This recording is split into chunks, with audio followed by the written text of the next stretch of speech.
Баршаңызға сәлем, сіздермен бірге Айзада. Бүгін жеңіл және қарапайым, ұнсыз, бірақ өте пайдалы құймақтың рецептімен бөлісемін. Бірнеше минуттарда дайын болады және 3 қана ингредиенттен тұрады. Блендерге 450 грамм гүлді 40 қабат, 4 дана жұмыртқа, 20 грамм зәйтүн майы мен жарты шай қасық тұзды қосып блендерден өткіземіз. Достар, каналыма қолдауларыңыз өте маңызды.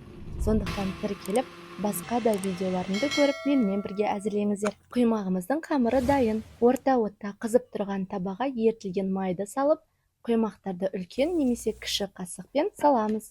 Бірінші бетін табаның қақпағын жауып 3-4 минуттай қуыруымыз қажет. Қызғылт түске боялғаннан кейін келесі бетіне аударып, қақпағын жабудың қажеті жоқ.